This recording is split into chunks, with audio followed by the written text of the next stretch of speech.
I'm Paul, I'm Steve. and this is Check Your Shelf. This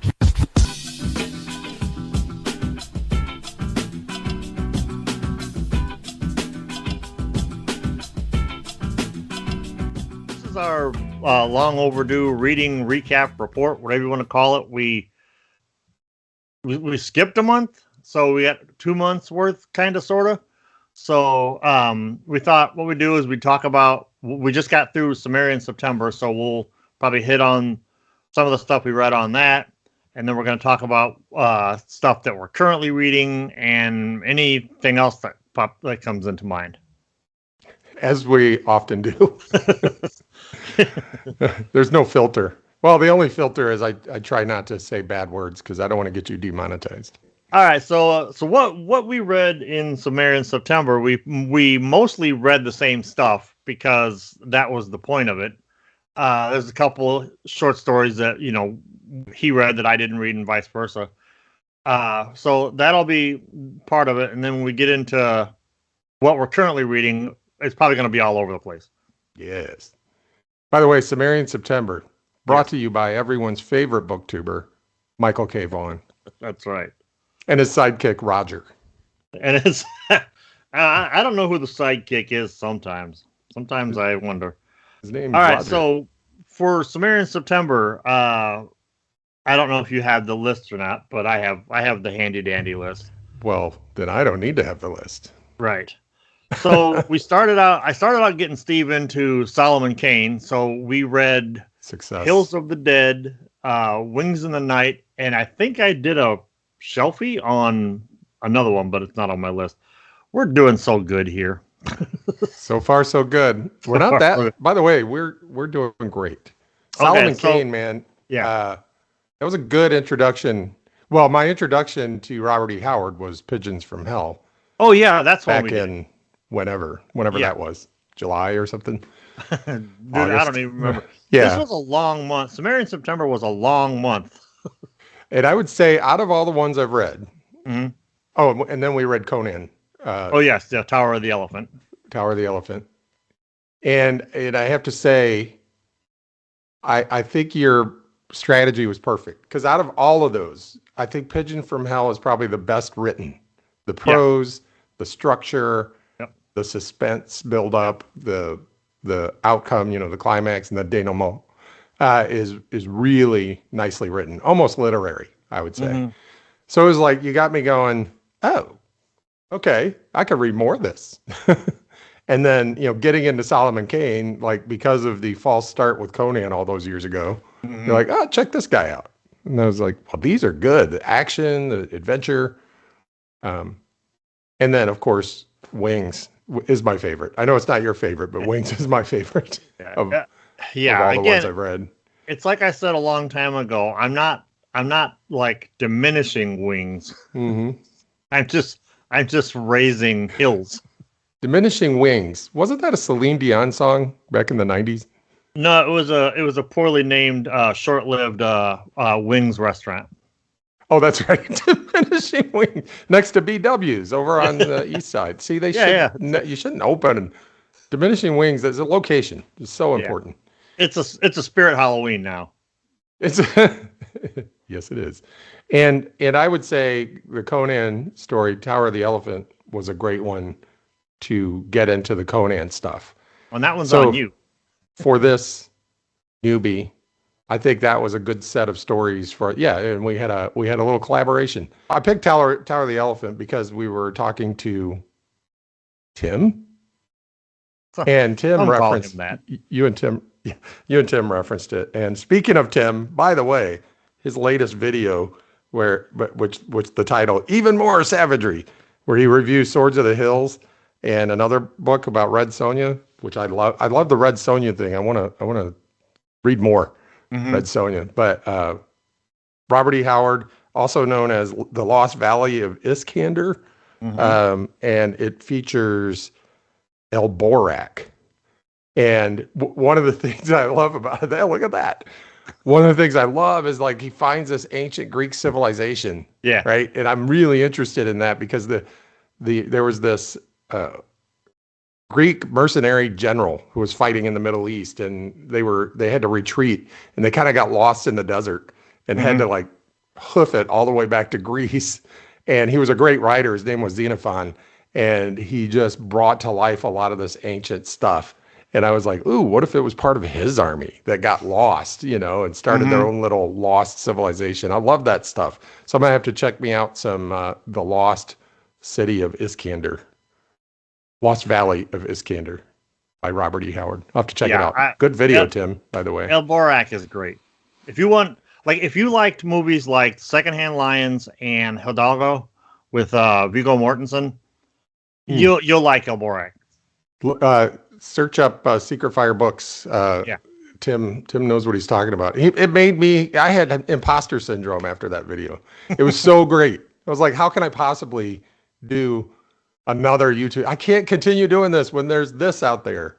Anyway, we'll just use AI or something. Maybe AI will be better. Takes the drink from his cup and he's got 6 fingers. Yeah. All right. Yeah. Yeah. Yeah, so those were great. Robert E. Howard, I'm now a fan. As much as I talked about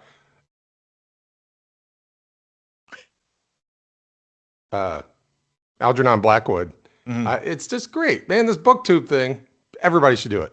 Yeah. If the only reason you start a BookTube channel is you get to discover new authors, like I have over the last few months. Yeah, that's the beauty of BookTube. Is you find writers you've never heard of, and 2, you find people who think like you. I don't know about wanting to do that. Jeez, the way I think is God's own personal mystery. I'm actually surprised at how many people have read For the Love of Barbara Allen. Oh, nice. Yeah. So that was kind of comforting. Yeah, that was great. And if I can bring more people to that story, which I have with that Shelfie, even better. Now, is there anything you read over the past 2 months that wasn't Robert E. Howard related? Yes. I did not finish anything that we weren't working on for the show. Oh, okay. So the short answer is no. Yeah. Okay. And the long answer is I did not finish anything that we weren't working on for the show. Okay. All right. Well, how about I cover a couple books quickly, and then we'll move on to what we're currently reading. How do you get time to read more than what? I read short stories. Yeah. But it's been 2 months, and I've read I read one novel that took me forever. So I'll just go ahead. Okay. So in addition to reading for Sumerian September and even going clear back to August, I've got a couple things I want to discuss. One I'm going to hit on here. I was going to do a review of Sharpe's Tiger by Bernard Cornwell. This is a great book. It's the 15th book in the the Richard Sharpe series. But it's his origin story. It's like the first time he draws blood, basically. And I wanted to do a report on it. It takes place in India, 1799. It's during the English occupation of India, which is an interesting time period that I've started to look into. But the more when I got to the end of it, I thought, I don't want to do a report on this. What I want to do is I want to figure out how to get Steve to read this. And then we can talk about it, because I think you and I talking about this book will be way more entertaining than like me just sitting here, doing a Shelfie on it or something. Because this era in history is right up your alley. It's got plenty of action. It's got the dialogue in this thing cracks like a whip. And it's got an interesting, it's got a really cool Helm's Deep kind of battle at the end of it.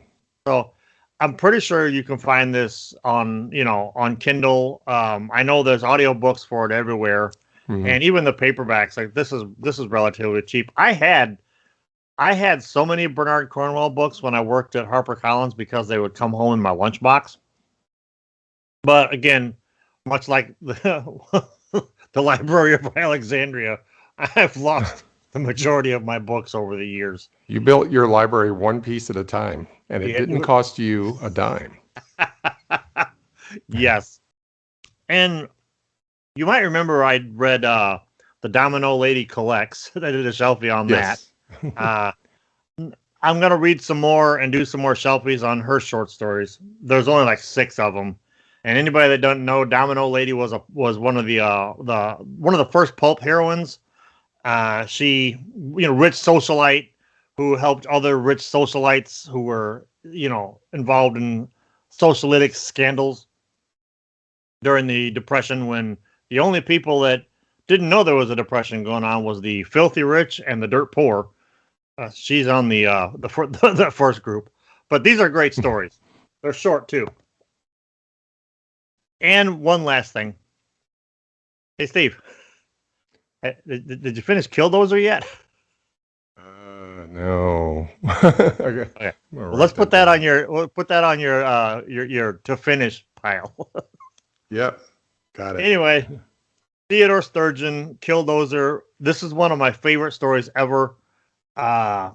It's about a killer bulldozer, and it doesn't get more metal than that. And it's not the band or the movie. Right. It's the book. Yeah. Even the movie isn't the story. Yeah. But the movie is fun. There's also the headline. Like if you search Killdozer, you get news clips from when that dude stole a tank and just drove it through town. I forgot a book that I did actually finish. Oh, okay. Because it was for work. And it's called Reset by Chip Heath. And I like the way this guy writes for business because it's really accessible and, he tells lots of stories, which I like. And we actually are starting a book club at work. And, you read a book that, you think you can put some of its concepts to work for you, share your insights with your coworkers. So, Reset. It's about like when just things aren't like, it's not necessarily that things aren't working. It's just like they haven't gotten any better for a while. And you're like, I know things could be better, but it's why can't we make a change to make things better? And so it's ideas for doing that. So. Oh, okay. So your book club isn't like the book club from The Office. Yes, it is. It's, it's probably the most exclusive club at my company. The party planning committee is my backup. Kevin's band is my safety.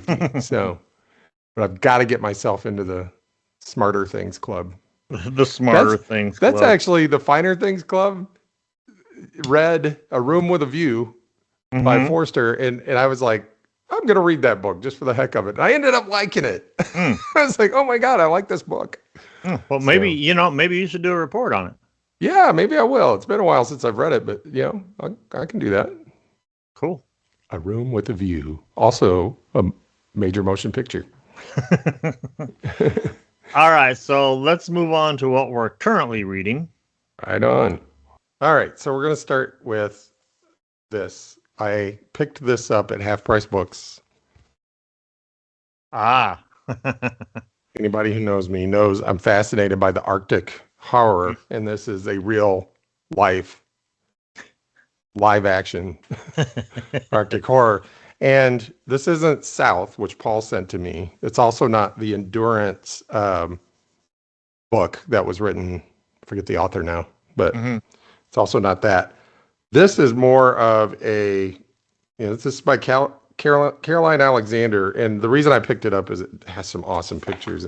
You were talking about that in a video recently. Yeah, I wanted something with the pictures on kind of glossy paper, because all the pictures I have are in paperback, and they're awesome. But I mean, just look at that. Yeah.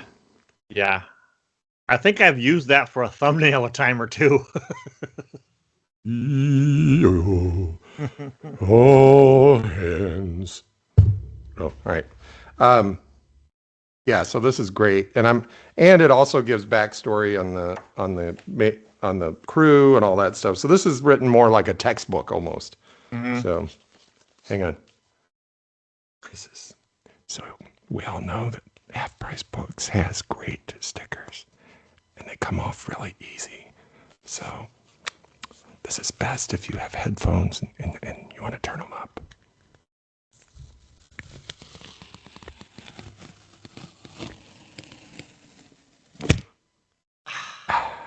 It's like opening a can of Sprite, man. Yeah, that's right. Okay, so I'm currently reading for spooky season. As I've told Steve, let's not do any more events for a while because I looked at all the books that I had laying around that I wanted to get back to. Right? And they're just sitting there looking at me like, "What about us?" So until we do our own reading event in January, the Dead of Winter, which we'll talk about more some other time, and we've talked about it in the past.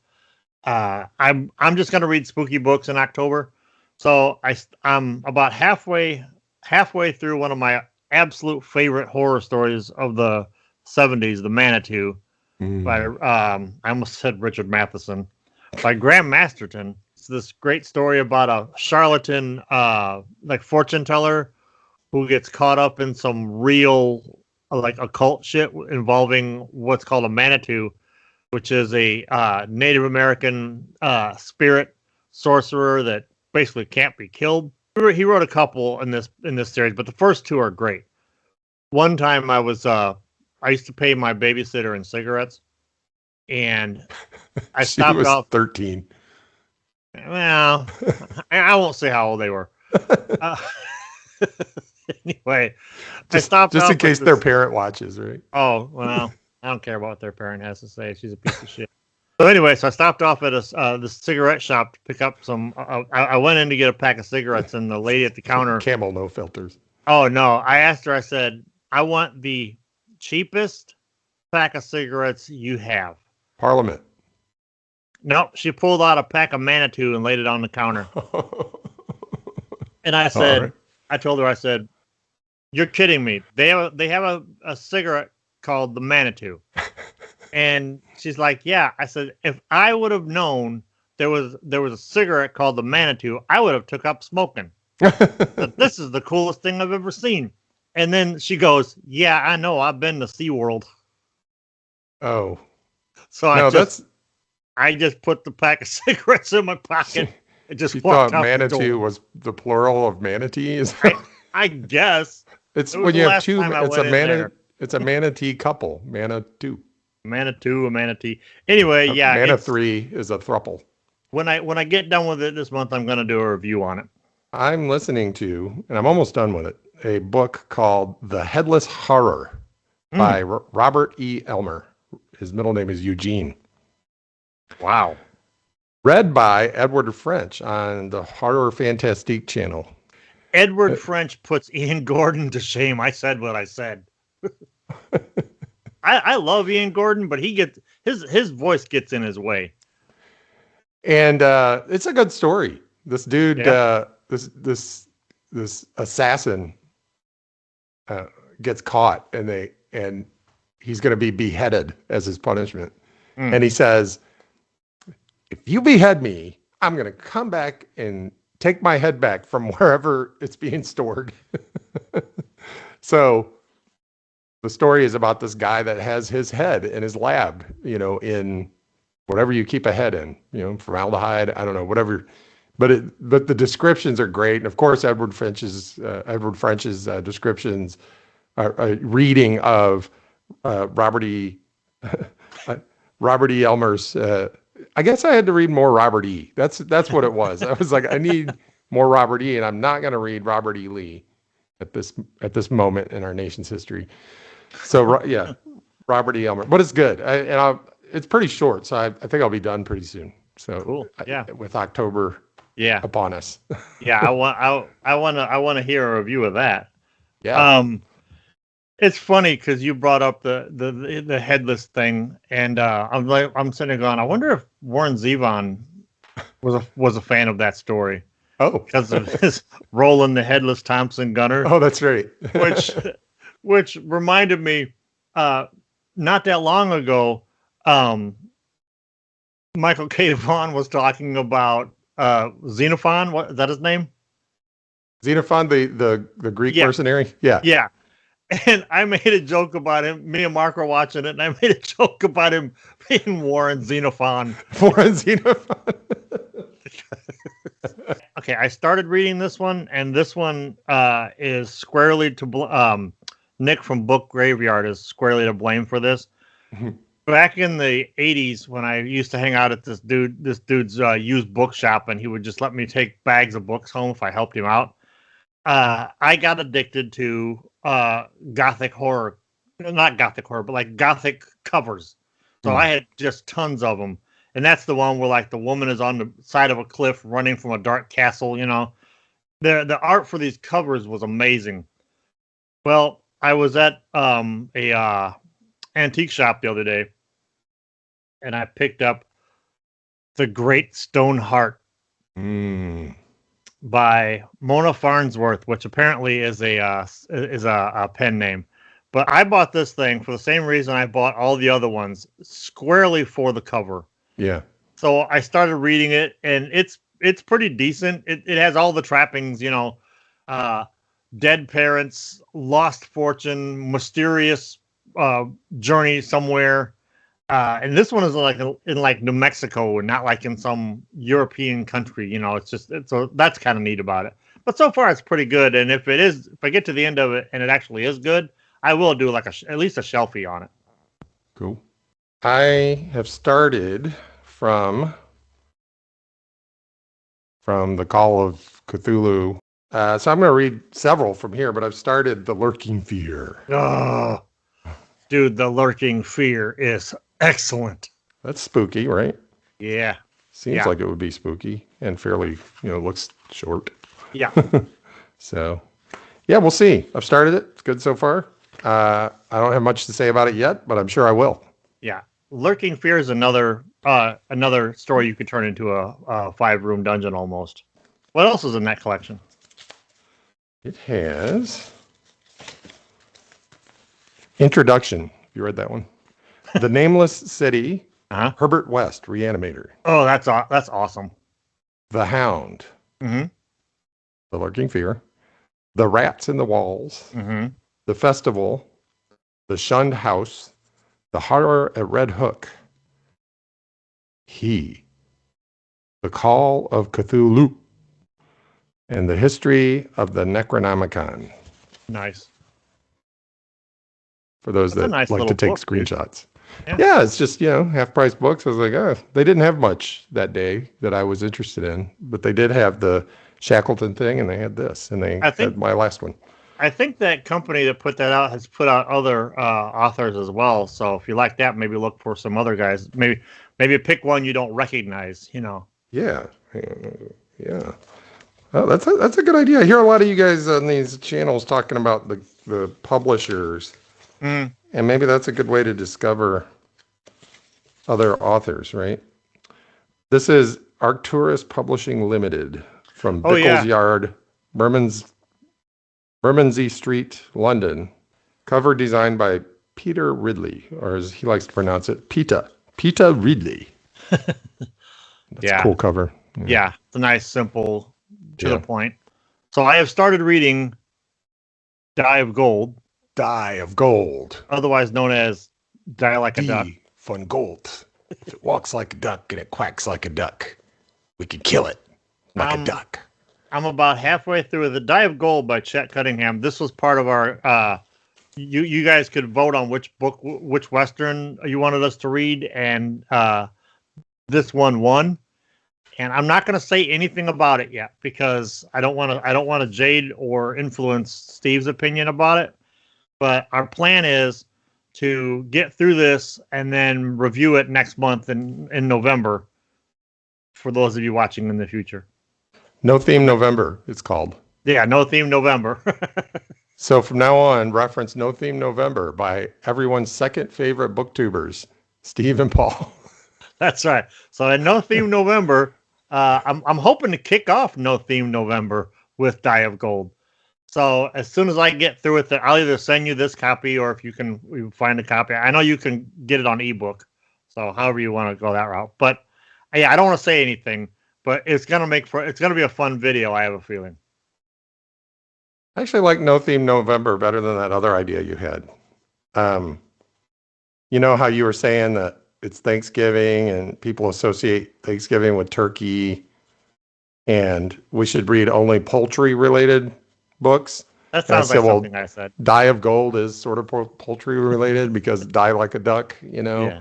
Yeah. But that I think that could be confusing for people. So I like No Theme November. That shouldn't be very confusing at all. This, this video is going to be confusing for This, people. this whole video is confusing. This whole channel is confusing. And it wouldn't be November without spooky books. Or October.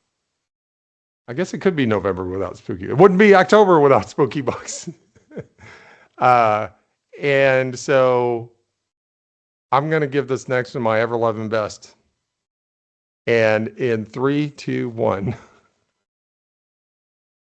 Frankenstein. Yeah. By Mary Shelley.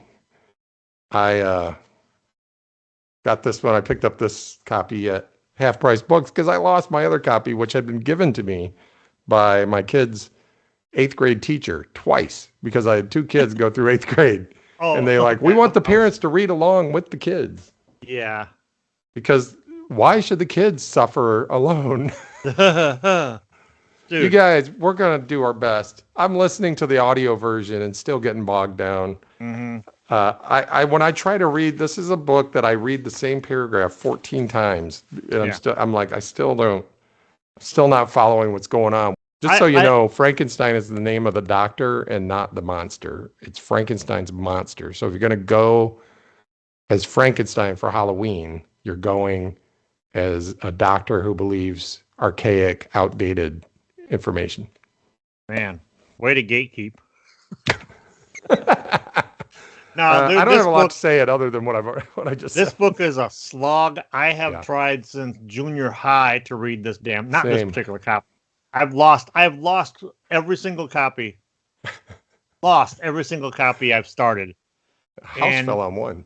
When you said you were going to give it a go, I'm like, all right, let's do this. Let's try to get through this and use it as a cap for the end of our spooky season, October.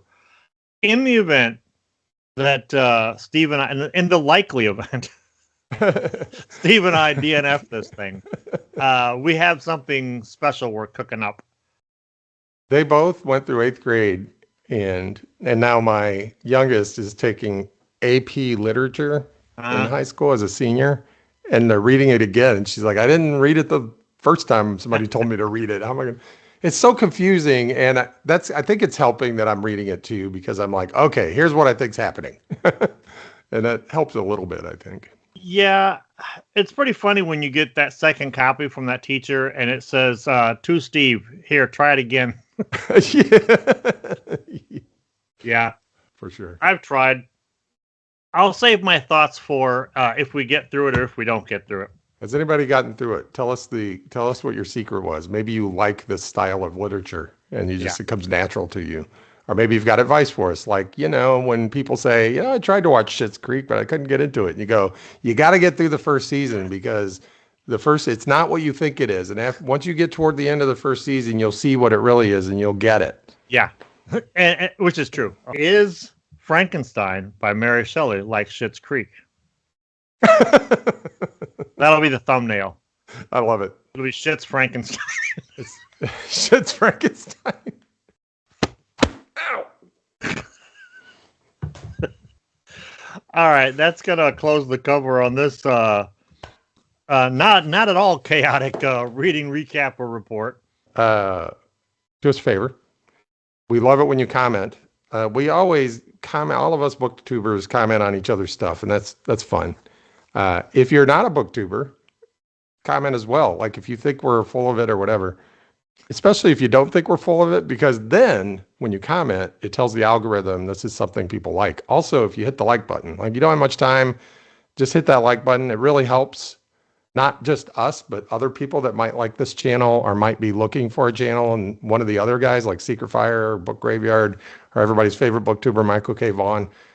Believe it or not, if you like this, the algorithm will push other types of stuff. So do us a favor, like, subscribe, share, comment. And on that note, I'm Paul. I'm Steve. And the next time you're looking for something to read, check yourself.